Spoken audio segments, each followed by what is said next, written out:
Gloire à son Saint-Nom. Vous êtes d'accord avec cette phrase? Voilà. Nous sommes dans un temps d'adoration, je vois encore moins, où nous voulons nous tourner vers la parole de Dieu. Ce matin, vous vivez en direct une transformation, un pasteur qui se transforme en flaque.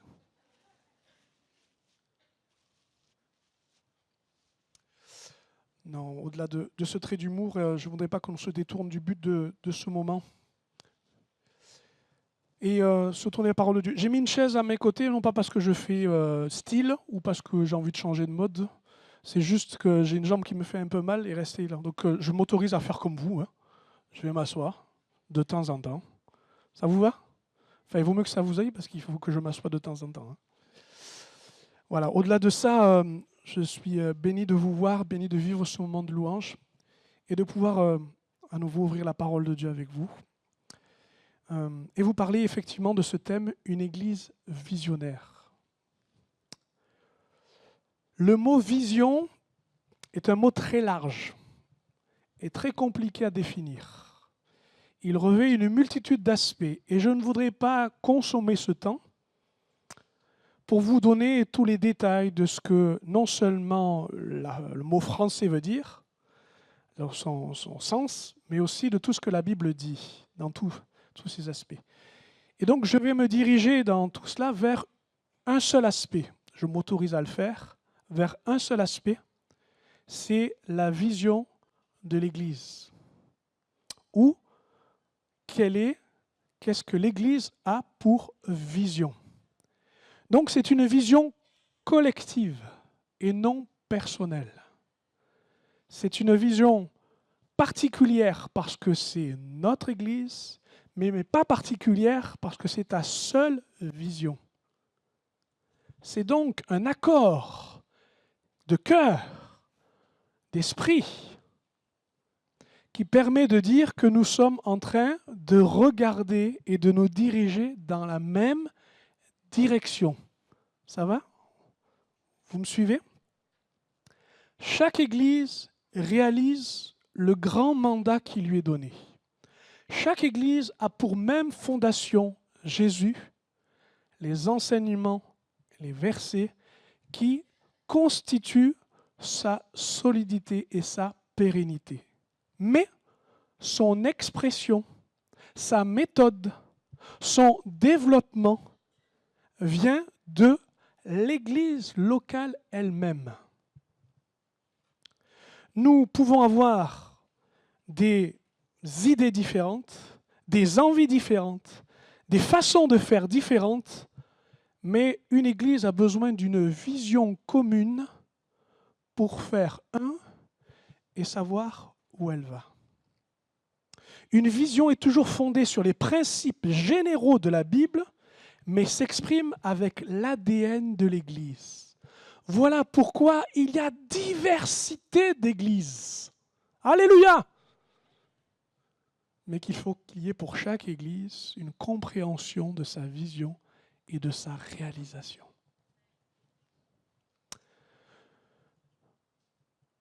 Vision veut dire pour l'Église donc que je dois m'efforcer non pas de regarder toujours mon aspect personnel, mais réfléchir et avoir ce que justement dans l'Église, il y a de collectif.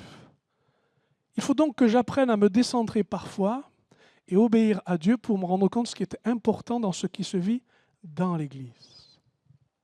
La vision ne s'impose pas, elle se reçoit et elle se développe. Et pour cela, j'aurais aimé utiliser mon téléphone et vous envoyer à tous un texto, à tous, là, en plein culte. Et tous les téléphones ont fait dit, mais comme vous êtes sage, vous l'avez mis sur vibreur, vous l'avez éteint, et si vous ne l'avez pas fait au nom de Jésus, faites-le tout de suite. Pardon pour le nom inutile que j'utilise. Non, admettons, je peux, et j'aurais aimé écrire une phrase. En fait, ce n'est pas une phrase, c'est une question double.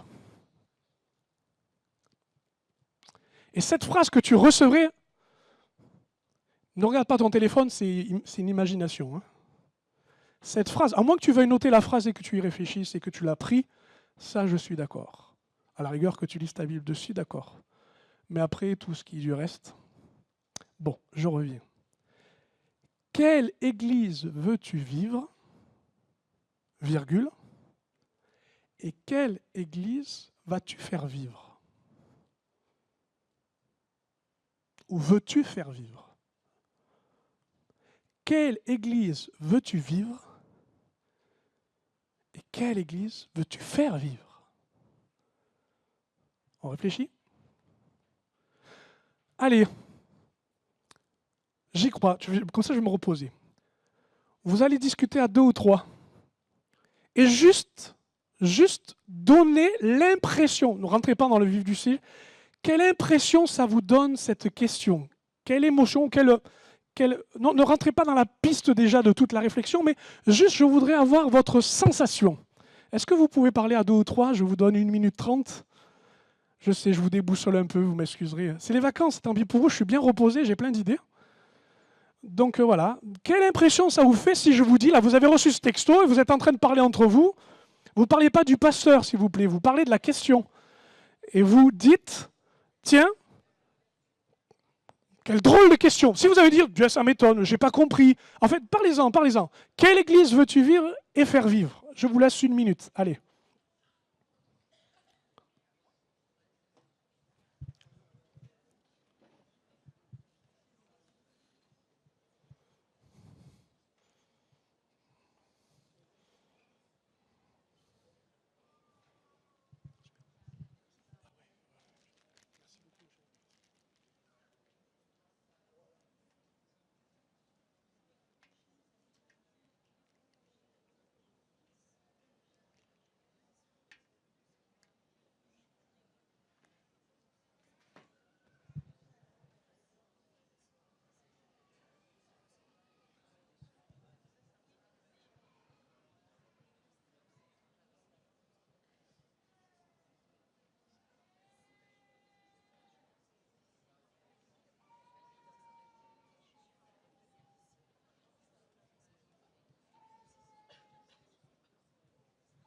Moi je passe un bon moment, vous savez.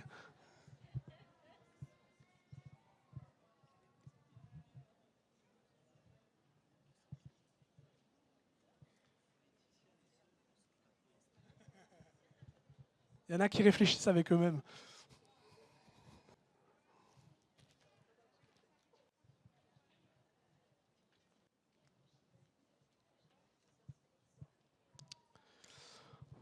Ok. J'ai pas le chrono, mais j'ai une idée de ce que ça représente. Ok. Je suis certain que on est tous d'accord qu'on n'est pas d'accord, dans le sens, il doit y avoir plein de choses différentes, d'accord? Dans un panel, c'est-à-dire dans une représentation assez large, on va de, je vois pas ce que ça veut dire et à quoi ça sert, à même l'inquiétude peut-être, j'exagère, à l'enthousiasme. On est d'accord? Si on borne les choses comme ça fait à peu près ça. Et dedans, il y a tout ce que vous êtes en train de dire. Parce que je voudrais quand même vous dire que l'Église, c'est là où il y a la vie. Et c'est là où on la fait vivre. Amen. Donc ça veut dire que quand je vis l'Église, je ne vis pas des cultes seulement, des cultes après cultes. L'Église, ce n'est pas seulement des réunions. Ce n'est pas le jeu du chrétien qui a repassé sa chemise et qui montre que tous les plis sont au bon endroit. Oh, merci, monsieur. J'ai apparemment contrarié quelqu'un.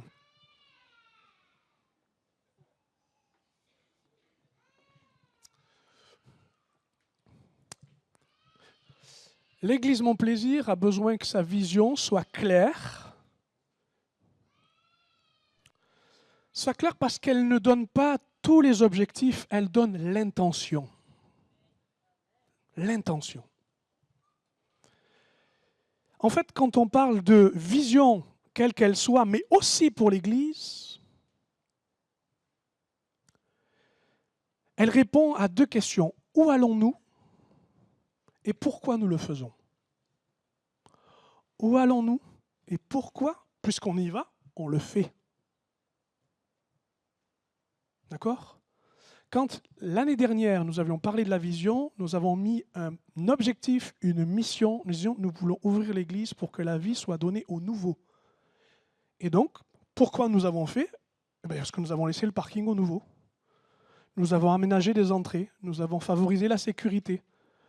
Nous avons réaménagé et nous essayons de perfectionner notre façon de pouvoir donner les informations à ceux qui en ont besoin. Une vision, une intention, une concrétisation. Est-ce que tout le monde me suit ? Ok.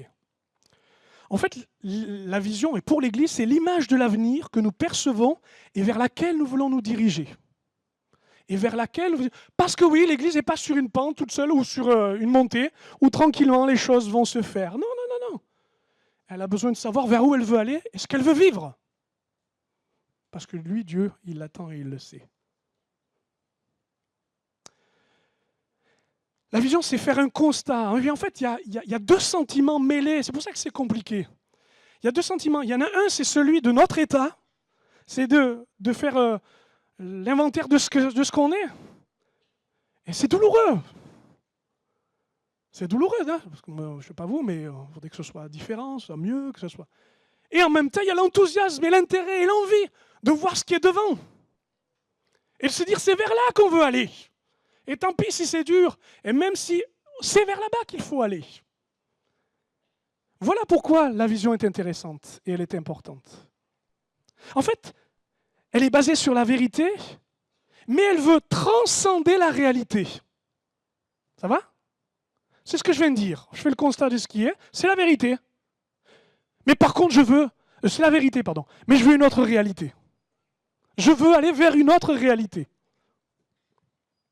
Alors je vous donne une définition assez intellectuelle, mais qui peut aider à comprendre ce dont je veux parler. La vision, c'est la meilleure manifestation de l'imagination créative et principale motivation de l'action humaine. Est-ce que vous ne croyez pas que Dieu ne va pas l'investir, l'inspirer, ne veut pas la toucher, puisque c'est l'endroit où justement l'imagination est la plus forte et la créatrice, parce que Dieu veut s'y mettre, parce que c'est l'endroit où il y a la plus forte motivation. Moi, je crois que c'est ça. C'est la capacité de voir au-delà de notre réalité actuelle, de créer et inventer ce qui n'existe pas, de devenir ce que nous ne sommes pas encore pour l'instant. Elle nous rend capables de concrétiser rêves ou objectifs au lieu de ressasser les souvenirs. C'est une image mentale claire, donnée par Dieu d'un avenir voulu et qui honore le royaume de Dieu. C'est une image juste que Dieu accorde de lui-même, de nous-mêmes, des circonstances et de l'avenir qu'il désigne. Après cette belle phrase, avec cette chaleur, et alors que vous êtes du retour des vacances et que vous sentez encore le chlore de la piscine, je ne sais pas si vous avez tout saisi. Alors allons un peu plus loin. J'ai donné le contour et le sens de ce que c'est important la vision. Tu peux mettre la suite ? Super. Vous avez entendu, vous l'entendrez, et vous risquez de l'entendre souvent, notre Église a ce mot d'ordre, nous voulons être résolument une Église à vivre. Et cette détermination, cette motivation, cet enthousiasme et cette vision de la vie dans l'Église qui peut se communiquer aux autres. Et d'où ça vient ? Non pas parce que le pasteur d'un seul coup invente des choses incroyables, mais c'est parce que c'est dans la Bible et c'est Jésus qui l'a montré et qui l'a dit. Jean 10, 10. Le voleur ne vient que pour dérober, égorger et détruire. Moi, dira Jésus, je suis venu afin que les brebis aient la vie et qu'elles soient dans l'abondance.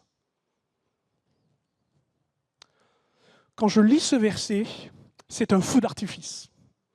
Il y a plein de choses qui se passent. Là, dans mes mains, dans mes pieds. Il y a quelque chose qui se passe, peut-être que vous n'avez pas, vous, mais je peux comprendre aussi, parce qu'elle m'aide à regarder ce que Dieu veut que je regarde. D'abord, ce texte m'interpelle, parce qu'au centre de ce passage, au centre de ce verset, il y a « Moi, je suis venu ». Moi, je suis venu. Il est venu et il viendra. Amen. Et l'Église regarde à celui qui est venu et qui viendra. Comme je le dis souvent dans l'expression de la vision de l'Église, on ne fabrique pas la vie de Dieu. Dieu a la vie. Et il a donné sa vie en Jésus-Christ afin que nous recevions la vie et une vie en abondance. Voilà pourquoi l'Église est polarisée. Elle est, elle est toujours recentrée, elle est toujours ramenée à Jésus, à celui qui a la vie, qui veut donner la vie. Qu'on fasse des kermesses, qu'on fasse des marches ensemble, qu'on fasse tout ce qu'on veut, tout nous ramène à Jésus, tout se vit par Jésus.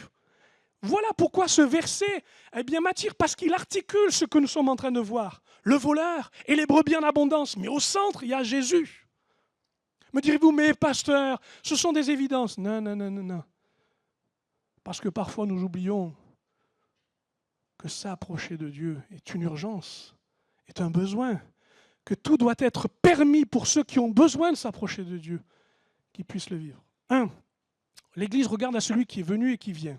2. L'Église regarde les brebis qui ont la vie. C'est bien, mais ils savent que celles qui ont la vie peuvent la vivre en abondance. Le mot abondance veut dire la mesure qui est au-dessus.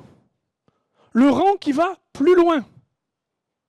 Donc il y a un intérêt dans l'Église, c'est qu'il y ait la vie, merci, mais que cette vie aille encore plus loin. Tu parles en langue, gloire à Dieu. Maintenant, manifeste les dons spirituels. Tu lis ta Bible, c'est bien. Eh bien maintenant, prends un cours biblique. Tu évangélises, super. Eh bien, va te former.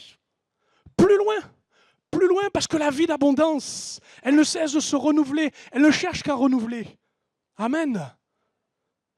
C'est ce besoin, non pas de performance. L'abondance n'est pas dans la performance, mais de dépendance. De laisser la vie, de la laisser encore se manifester et développer. Et combien de fois au milieu de nous, on a des gens qui se cachent, des gens qui se rétractent, parce qu'ils veulent retenir la vie pour eux-mêmes. Non, c'est bon, juste ça suffit. Non, mon ami, ça veut aller plus loin. Et puis, le dernier regard, ce n'est pas un classement, mais c'est ce qui m'amène quand même, à vous le présenter dans le verset. C'est qu'au début du texte, il nous dit, le voleur, il est venu. Tu peux remettre? Merci beaucoup. Il vient dérober, égorger et détruire. Mais qui il vole? Qui il vole? Qui il égorge? Qui les détruit? Les brebis.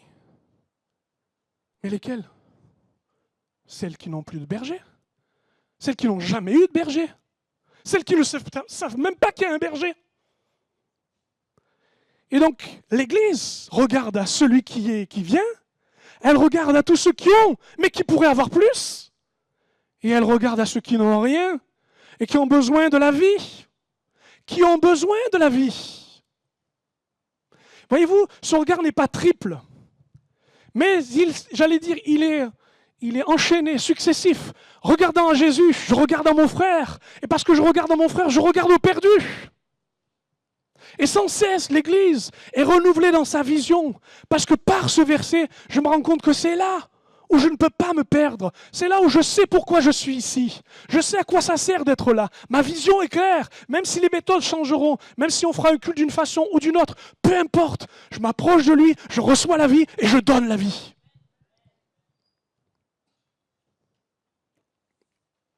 D'ailleurs, je vais le reprendre d'une autre manière. Avec le psaume 133 qu'on apprécie particulièrement et la fin du verset. Tu dois l'avoir peut-être? Non, je ne l'ai pas mis. Je ne pense pas que je l'ai mis. Ah si, pardon.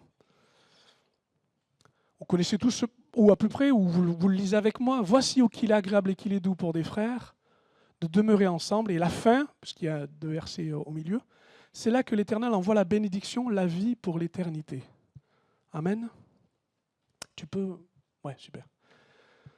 Ce verset, il est intéressant parce que souvent, on dit, si les frères et les sœurs, allez, on vous englobe quand même, hein, on est ensemble, notre communion détermine que c'est là où il donne la bénédiction. Et on pense, oui, c'est bon? Super, c'est pas facile ce que je te demande. Merci beaucoup. Oui, il y en avait ici, ouais. On pense très simplement, ben oui, l'Église, c'est là où il y a la vie. Et c'est un sanctuaire, vous savez? Un sanctuaire, c'est là où on préserve. C'est là où on garde, on se dit, il y a la vie. On a la chance, on a la vie, on est bien avec la vie. Vous savez, on se tient là-dedans. L'Éternel envoie la bénédiction, on a la vie, on a ça pour l'éternité. On y a de la qualité. Sauf que, quand vous lisez le verset en entier, il nous est dit qu'en fait, cette grâce, cette bénédiction à la vie, elle part des montagnes de Sion, elle descend. Il nous est dit, tout comme le sacrificateur qui recevait l'huile, la recevait sur sa tête et elle descendait jusqu'au sol. En fait, la vie, mes amis, écoutez bien, la vie dans l'Église n'est pas une acquisition, c'est une transmission. D'ailleurs, la vie naturelle est une transmission. Et parce que je crois que vous êtes capable de le comprendre, je vais enfoncer le clou avec une démonstration risquée.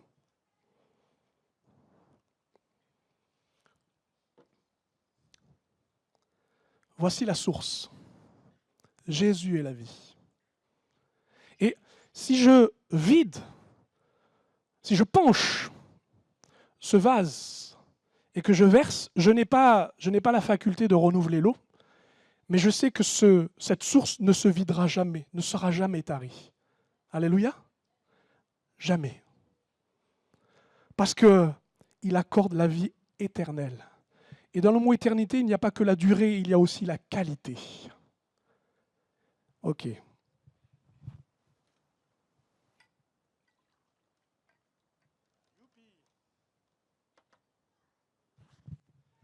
L'Église, ou du moins ta vie, elle en est remplie. Et comme je l'ai dit, Jésus a dit, je donne ma vie, mais je la donne en abondance. Et s'il y a donc abondance, oui, vous pouvez faire un roulement de tambour.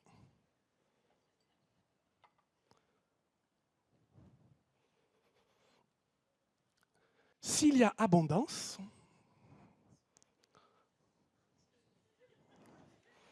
je demande l'autorisation à ma femme de le faire, en fait. Par la foi, ouais.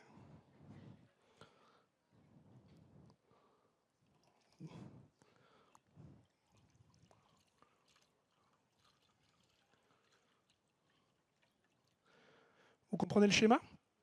Ça marche mieux avec le champagne. Hein, parce qu'il y a plus de verre. Ouais.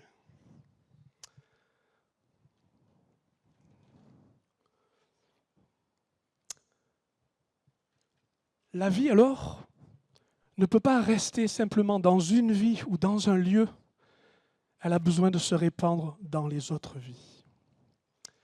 Donc, là où il y a la vie, ce n'est pas simplement un lieu de vie, résolument une église à vivre, d'accord? Mais c'est la vie de Dieu à vivre. C'est une façon de vivre. Amen. C'est une mentalité, c'est une nature. C'est ça, être résolument une église à vivre. Et ainsi, par l'abondance, cela se répand. Donc, si je veux que ma vie soit une église visionnaire, je dois comprendre que je participe, tu peux mettre là-dessus, à ce qui est plus grand.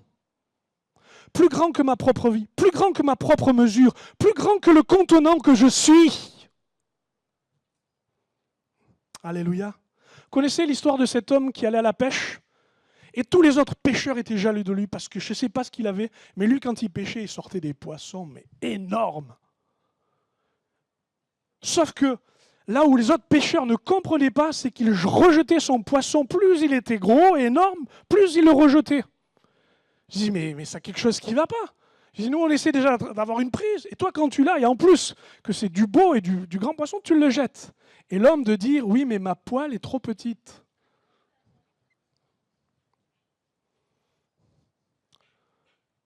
Tout le monde a compris? Bon. C'est un peu le problème de la vision. La vision est toujours plus grande que nous. La vie de Dieu telle qu'elle veut se manifester, l'abondance nous dépasse toujours et on n'aime pas être dépassé. Amen. Je participe à ce qui est plus grand, me dit que ce qui est actuellement, ok, c'est bien, mais il y a quelque chose encore. Quelque chose qui peut amener plus loin, et de plus loin en plus loin, de plus grand plutôt, de plus grand en plus grand. Est-ce que vous vous imaginez que Dieu a dit que dans des déserts, il pouvait faire fleurir, qu'il pouvait mettre des chemins, qu'il pouvait amener des eaux? Est-ce que vous vous êtes rendu compte que quand il a vu un cimetière, il a dit au prophète, là, moi, j'y vois une armée? Nous voulons tous des réalisations de Dieu. On veut tous que Dieu accomplisse. Mais ça commence par la vision. On veut tous la puissance. Mais ça commence par l'obéissance d'une vision. Regarde, vois l'état, et maintenant, crois dans ce que je vais faire.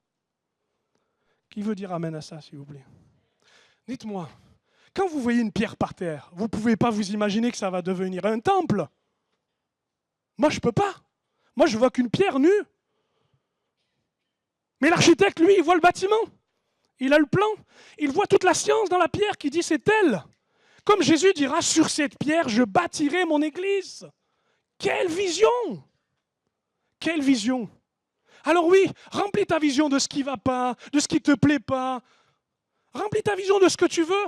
Reste si tu veux là-dessus.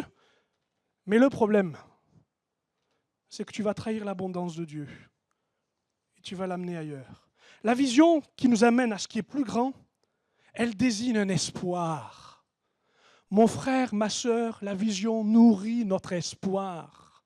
Si on est juste là pour prendre les coups du voleur, et j'allais dire les fluctuations de l'économie et la folie de certaines directions prises dans la société, mes amis, on ne va jamais s'en sortir. Notre vision est ailleurs. Elle montre le potentiel, le possible. Elle montre que tout simplement, j'ai besoin de dire « me voici » parce qu'elle me convainc. Elle m'amène à ne pas voir d'autres choix, d'autres perspectives, d'autres excuses que de dire « me voici ». Elle est merveilleuse, la vision, c'est parce qu'elle est toujours capable de me dire non seulement tu m'as dit « me voici », mais tu peux dire encore « me revoici ». Je reviens encore, j'y retourne encore. C'est ça qui est beau, avec ce qui est plus grand que soi. C'est qu'on peut l'accepter et y entrer. L'abondance. L'abondance. Vous avez vu ce vase? De toute l'abondance, c'est la source. Et ici, c'est la ressource. Vous êtes la ressource de Dieu. Amen. Et parce que vous êtes la ressource de Dieu, Dieu veut alors que cette vision vous serve à entrer dans l'abondance. Non. Je mets sous mes pieds, je piétine cette idéologie, cette mentalité du développement personnel. Réalise-toi, développe-toi, fais tout ce que tu fais, rentre dans ton destinée et dans ta vision. Ça ne sert à rien si tu ne rentres pas dans le projet plus global qui est celui aussi de l'Église et de son mandat. Parce que c'est l'Église qui va être rencontrée par Jésus. L'Église universelle, mais c'est l'Église. Est-ce que vous êtes d'accord avec ça? Ensuite, je participe à ce qui, tu peux mettre la suite, à ce qui compte le plus. Je voudrais vous parler de ce que la vision vient chercher en nous de motivation et d'engagement. Philippiens 3,12 dit, ce n'est pas que j'ai remporté le prix ou que j'ai déjà atteint la perfection, mais je cours, retenez le mot, je cours, pour tâcher de le saisir, puisque moi aussi j'ai été saisi par Jésus-Christ. Relevons et écoutons le verset 13. Frère, je ne pense pas l'avoir saisi, mais je fais une chose, oubliant ce qui est en arrière et me portant, je le traduis autrement, tel que le texte nous le demande, tendre de toutes ses forces vers. Je me porte vers ce qui est en avant. Je cours vers le but pour remporter le prix de la vocation céleste de Dieu en Jésus-Christ. Verset 12, je cours. Verset 14, je cours. Au milieu, il ne court pas. Il essaie de s'arracher. Il essaie de se détacher. Il est comme celui qui prend son impulsion. Je tends vers. Ça m'intéresse. Ça m'intéresse parce que, ok, la dynamique, on la veut tous, on l'aime tous. Écoutez-moi bien. Là, il s'agit de quelqu'un qui est dans sa condition et qui aurait envie de regarder en arrière, qui aurait envie de regarder autre chose. Mais il sait qu'il a besoin d'une vision. Et quand il y a cette vision, eh bien cela mobilise, motive un engagement qu'il peut-être n'a pas lui-même, mais qui est cherché par cette vision. J'ai été saisi par Christ, je veux le saisir, j'y suis pas encore arrivé. Alors avec, non pas simplement mes forces, mais avec la motivation de la vision, je sais que Dieu sera capable de me donner son abondance. Et vous savez, comme le tigre qui va se préparer à se jeter sur sa proie et qui commence à tendre tous ses muscles pour être sûr de sauter sur l'objectif, on est exactement pareil. On est affamé, on veut y arriver, on se dit c'est comme ça. Et voilà que quand on déclenche, alors qu'on a nos petites forces, nos petits moyens, nos petites idées, Dieu met son abondance. Alléluia. Et oui, comme je le disais, l'abondance est ici, il la verse en abondance là-dedans, et d'un seul coup, l'abondance devient abondance dans celui-ci, abondance de celui-ci, jusqu'au perdu, jusqu'à la vie impossible et brisée, salie, jusqu'à ce que justement la vie ne peut pas atteindre, mais si elle peut l'atteindre, parce que d'abondance en abondance, la vie se propage, et heureusement, elle rencontre justement le voleur qui ne cesse de dérober et de détruire. Alléluia. Ma vision, c'est pas changer le monde, ma vision, c'est pas changer de société. Mais c'est de pouvoir dire, si tu es égorgé, détruit, si tu es fini, il y a une vie dans l'Église qui est donnée par Jésus-Christ, qui te lave, qui te purifie, qui te conduit à être reconstruit, qui te conduit à une famille, qui te conduit à le servir, qui te conduit à un avenir. Je reprends ma respiration. Amen. Mais comment faire quand elle est polluée, l'abondance? Quand tu y mets ta chair?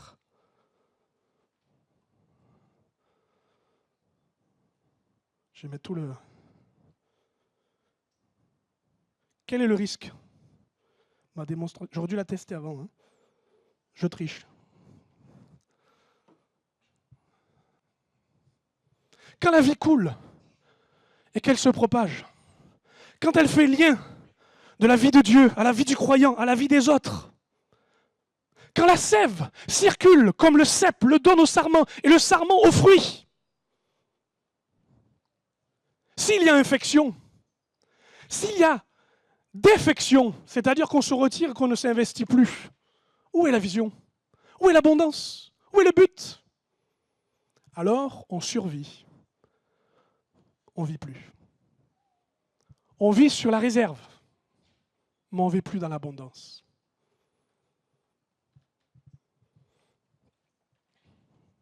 Mes amis, vous êtes la ressource de Dieu. Il l'a voulu comme ça. Hein. Moi, j'aurais voulu qu'il fasse autrement avec moi. Hein. Mais il l'a voulu comme ça. Et ce qui est incroyable, c'est que quand il met sa nature en nous, il nous rend capables d'une vie abondante. À sa ressemblance, comme je veux l'imiter, comme je cherche à vivre sa vie, alors il me donne le moyen de faire vivre l'abondance. Je ne veux pas lasser votre écoute, et je crois que la démonstration est assez claire. Mais je vais vous donner le dernier point. Ce qui est plus grand, ça c'est pas facile. Ce qui compte le plus, c'est-à-dire que si vous avez été interpellé, si vous êtes travaillé, ça ne suffira pas. L'émotion ne suffit pas. C'est l'engagement qui est recherché. C'est le don de soi. Ça y est, je l'ai dit. Je l'ai dit, c'est le sacrifice. Jésus l'a sacrifié, à nous de le sacrifier. Heureusement, on ne va pas jusqu'à la croix. Juste sacrifier ce que l'on a pour que l'abondance soit accordée. Et puis je participe à ce qui compte le plus, donc, et à ce qui va plus loin. Pourquoi ce qui va plus loin? Parce que ce que je sais, c'est que la vision, bien qu'elle soit une bénédiction, elle est un problème pour nous. Parce que la vision dénonce dans nos vies ce que nous n'arrivons pas à changer. Ce que nous n'arrivons pas à faire évoluer.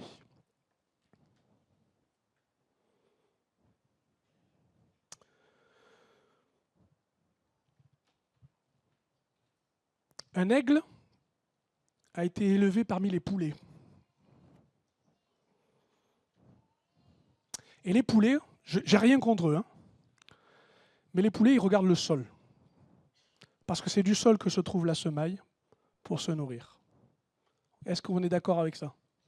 Alors les enfants, le poulet n'est pas simplement sous cellophane. Il a des plumes. Je reviens à mon explication. Et le poulet est au milieu, l'aigle est au milieu des poulets. Qu'est-ce qu'il fait? il mange le grain. Sauf que la nature de l'aigle, sa nature, c'est pas de regarder le sol, c'est de regarder le ciel. Même mieux que ça, c'est d'être dans ce ciel. Et voyez-vous, la vision, elle nous dérange parce qu'elle nous dit « Hé, tu es un aigle, qu'est-ce que tu regardes le sol ?» Qu'est-ce que tu regardes le sol? C'est le ciel. Qu'est-ce que tu mesures et tu donnes? Mais qu'est-ce que tu fais avec ta nature? Tu es un aigle, déploie. Prends ton élan, envole-toi, sauf que tous les autres poulets. Oh, reste un poulet. Tu verras, là-bas dans la grange, ça va bien se passer à la fin. Sois un poulet, reste un poulet. Mais le ciel est trop haut, dira l'aigle. Il est inatteignable. Mais la vision est toujours trop grande. Elle coûte toujours trop cher. Parce que c'est Jésus qui doit l'accomplir en nous. Amen. L'aigle regarde le ciel et n'a pas compris que dans la vision, Dieu allait lui donner des ailes. Dieu allait lui donner l'élan. Voilà pourquoi il y a dans la vision des choses qui sont nécessaires au milieu de nous pour déranger l'orgueil. Pourquoi l'orgueil? Parce que l'orgueil résiste à la soumission et résiste à l'obéissance du sacrifice. Voilà, soyons simples. Hein. Quand je ne veux pas y aller, que j'ai des excuses alors que c'est clair, que la vision est claire, c'est pas compliqué. Et je ne veux pas vous maltraiter quand je ne veux pas me maltraiter. La parole est la parole, point final. L'aigle s'y refuse. Tu es un aigle, tu ne veux pas voler, c'est pas compliqué. Tu as l'orgueil d'un poulet. Bon, j'arrête avec l'image. Ma tiédeur, mes compromis. Ce n'est pas que Dieu veut insister sur votre manque de consécration, parce que nous savons tous le faire les uns avec les autres. T'as vu, il ne vient pas à la réunion. T'as vu, il ne fait pas ci. T'as vu comme il est habillé. T'as vu comment il fait. Ça, on sait le faire. Dieu nous a même pas donné d'instructions là-dessus. Non, mais c'est cette force qui est celle de pouvoir dire, mais Seigneur, je veux vivre. Je veux vivre l'Église. Je veux faire vivre l'Église. Et voilà que ce qui compte le plus grandit en vous. Que dire de l'immaturité quand on se comporte mal ou on parle mal, alors que Dieu veut juste nous discipliner pour que dans cette vision, on apprenne à déployer nos ailes. Que dire de l'incrédulité quand on dit « mais si tu peux voler » et que l'aigle dit qu'il s'y refuse. Que dire des blessures et des blessures et des blessures qui justifient le fait que parce qu'on est blessé, on ne veut pas entrer dans ce que Dieu veut demander. Alors à toute cette liste que j'ai écourtée parce que le temps va trop vite, j'aimerais vous dire, mais regardez l'Ancien Testament. Abraham a eu une vision, et dans sa vision, il a marché sur toute la terre qui lui était donnée. Certes, sans l'obtenir directement, mais c'était pour ses enfants. Il était orienté par une vision. Que dire de Moïse, qui a été équipé et libéré quand il a vu la vision de ce buisson et qu'il a entendu ce message qui lui donnait une mission. Moïse. Que dire de Josué, qui devait aller de victoire en victoire pour conquérir un pays. C'est une vision qui lui a été communiquée, bien que ce soit tout un peuple qui y entrait. Que dire de Déborah, qui refusait le statu quo du peuple, qui refusait que son peuple ne se mette en route pour combattre l'ennemi, et qui elle-même, par l'esprit, a entraîné tout le monde. Que dire encore de Caleb, qui était d'un autre peuple, qu'on aurait pu désigner justement comme un poulet, parce qu'il n'était pas du peuple. De montrer dans son état d'esprit qu'il était conduit par cette vision de conquérir. Que dire de la vision de Pierre, qui est certainement une vision surnaturelle, d'une nappe où tous les aliments, qui semblaient impurs pour un juif, deviennent purs, et dans lequel il est entré. Et si Pierre s'est arrêté juste à la maison du centenier, Paul est entré dans toutes les portes qui étaient ouvertes et que l'Évangile pouvait lui accorder, dans la vision qu'il était accordée. Vous l'avez compris ? Il y a là un puissant moteur. Alors me direz-vous, je n'ai pas été peut-être aussi précis que des méthodes et autres, mais je voulais juste vous rappeler ce qui était essentiel. Ce qui fait vibrer, ce qui nourrit notre intérêt et notre motivation. Je vous propose que l'on conclue ce moment avec, je le crois et je suis sûr, 3 verbes qui peuvent correspondre à ce moment que nous vivons. Vous m'autorisez à vous demander de vous lever, vous voulez bien ? Merci beaucoup.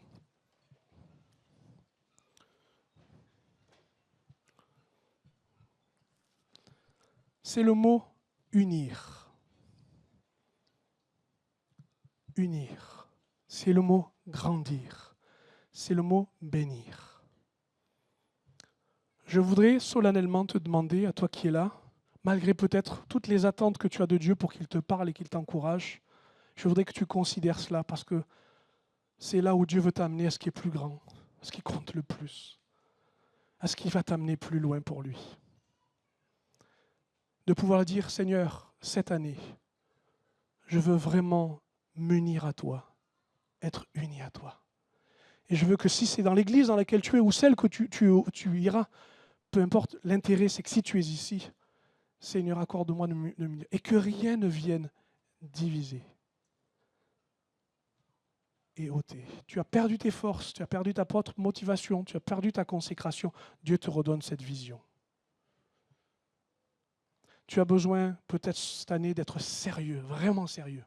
Non pas te prendre au sérieux parce que ça va créer des problèmes, mais d'être sérieux avec Dieu. En lui disant, je veux grandir parce que je n'ai pas envie d'infecter, j'ai envie de donner l'abondance de Dieu. Et puis peut-être pour quelqu'un, maintenant, c'est le temps de bénir. Parce que tu as grandi, parce que tu as reçu, c'est le temps de déverser. L'Église qui située à Valence a un mandat pour une ville, pour une région. Et on a besoin que cette vie se propage parce que la bénédiction va de bénédiction en bénédiction. Est-ce que nous pourrions prier pour que Dieu agisse et se manifeste ensemble? Seigneur, que ce mot soit gravé dans le cœur et la conscience de quelqu'un. La personne qui est là avec moi ici s'unit à toi et s'unit à l'Église. Et il rentre dans cette vision qui le garde en toi. Seigneur, je sais qu'il y a de la concurrence partout, de ceux qui parlent, de ceux qui font. Et merci pour tout ce qui se développe dans les églises. Je te bénis pour cela et je te rends grâce. Mais ici, là, sur le terrain, là où nous sommes, là où nous vivons ensemble, accorde-nous de nous unir dans la vision. Je te prie pour ceux qui aujourd'hui devraient être des piliers, devraient devenir, Seigneur, des pierres taillées pour que l'édifice soit solide. Je te prie pour tous ceux qui ont besoin de se réajuster en acceptant l'humilité de peut-être redescendre. Enfin, tout ce qui fait que nous allons grandir tout simplement en restant soumis à toi. Je te prie de bénir. Et puis enfin, je te prie pour tout ce qui est, mon Dieu, de toutes les grâces que tu donnes. Seigneur, que ce soit des talents, de l'argent, du temps, Seigneur mon Dieu, de la créativité, de tout ce qui fait l'Église, aide-nous à la faire vivre, Seigneur. Fais vivre cette bénédiction pour tous. Seigneur, je veux respecter l'histoire de l'Église, à tout ce qu'elle a été fait, mais je ne veux pas en faire simplement, Seigneur, un avenir. Je veux te prier maintenant qu'on puisse aussi aller vers cette vision que tu nous as donnée. Au nom de Jésus. Au nom de Jésus. Amen.